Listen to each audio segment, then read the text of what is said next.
what are some of those barriers or constraints within artisanal and small-scale gold mining that could use innovation?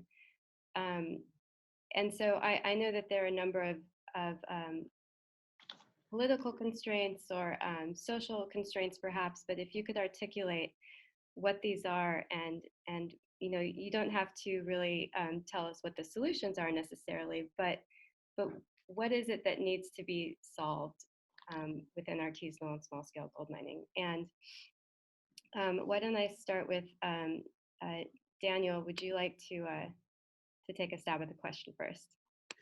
Sure. I'll take a stab at it. It's a really big question, as I think all of the panelists will know. So I'll take a little piece of it, and I'll draw a little bit from this work that I was just mentioning that I've just returned from in Indonesia for almost a month. And so the specific terms of that project, we're trying to support the artisanal and small-scale gold mining community with what we call the access to finance barrier.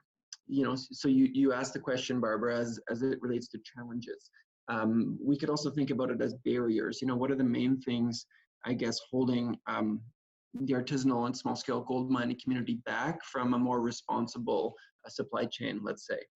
And so one of them is the financial barriers, financial access. How can we support them, or how can they be, empowered to support themselves to acquire, mercury-free equipment, let's say, or as the case may be, just business systems that allow them to organize in a more sustainable way.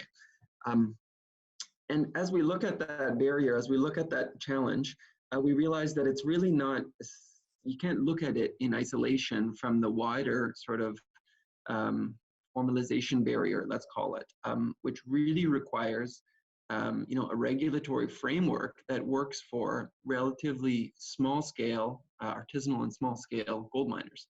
That's one of the really big challenges that we see, and I'm not sure the Conservation X challenge is really intended to support that challenge, but I think it's kind of central to the challenge of supporting responsible gold mining. So I thought I'd bring it forward here first. Because of course they need permits. That's one of the big challenges.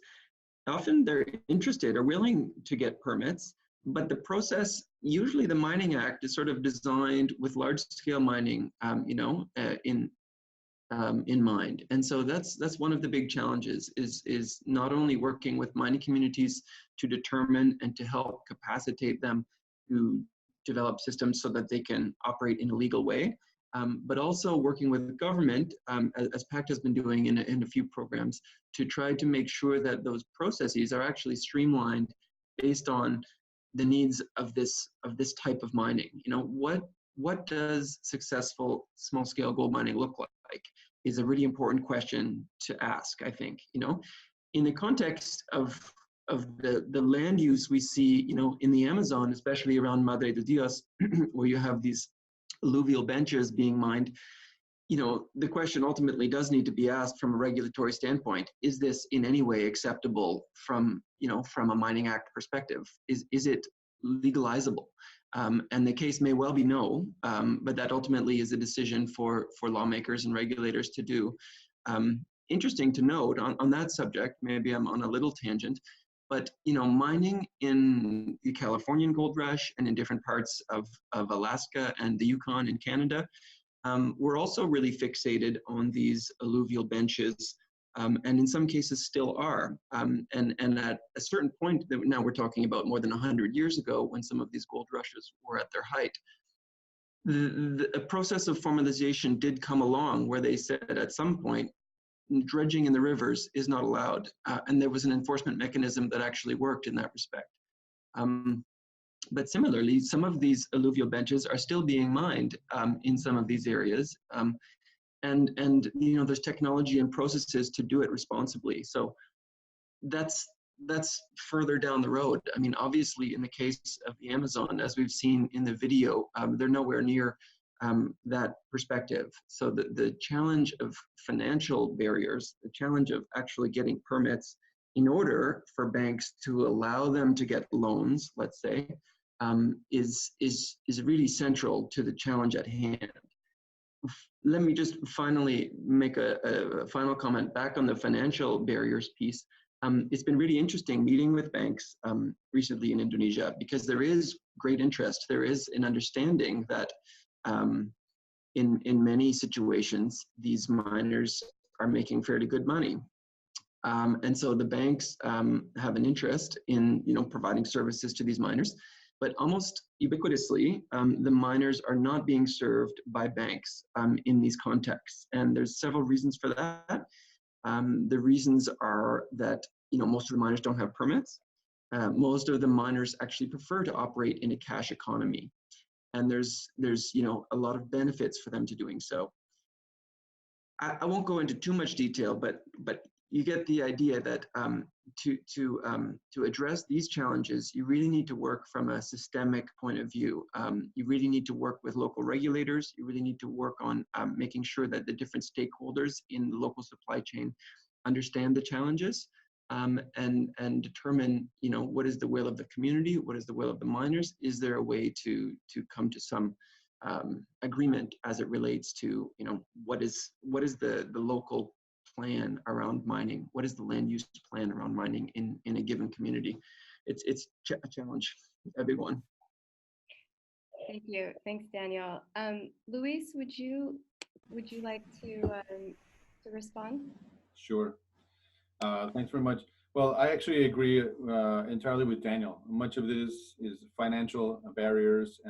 In Madre de Dios, basically, we have a situation where the permitting system, or as it's known there, formalization process, has been revamped, essentially because for many years it wasn't working, where even though there's more than 10,000 formal petitioners for permits, only 2 were able to get them. That pointed to a system that was broken. That was redone, and now there's more than, I think it's close to 200 that are going through. Also, it requires a fair amount of political will to be able to do the enforcement and formalize or modernize this sector.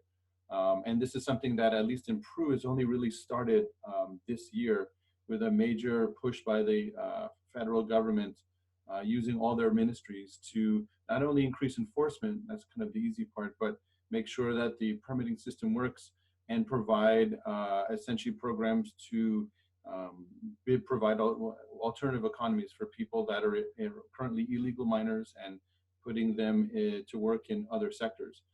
People work in these areas mainly because it is the land of opportunity.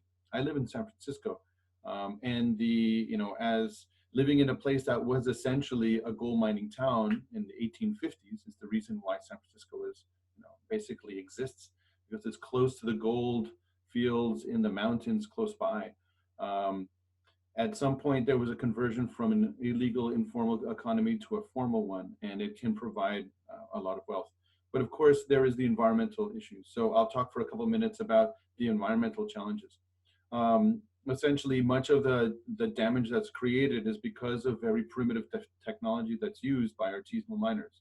They're essentially using technologies that are very similar to those not only used in the gold rush in the 1850s, but those used by the Spanish 500 years ago.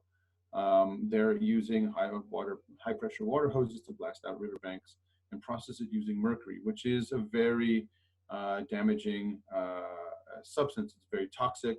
It contaminates entire watersheds and essentially the food supply for people that subsist on fish and other products of the watershed. But whether you use mercury or not, because there are alternatives for using mercury for artisanal mining, including gravity separation, the use of what's called shaking tables, basically vibration tables, to separate the gold from the sediments. You are still essentially scraping the rainforest off of the earth to be able to mine the sediments underneath those forests. So there's a lot of focus on whether or not you should use mercury or not. As a forest ecologist, I'm concerned essentially by not only the mercury, but also the total loss of forests and the total loss of faunas, the animals that are inside those forests. So much has to be done with figuring out where to do the activity and maintaining essentially the boundaries of where that happens.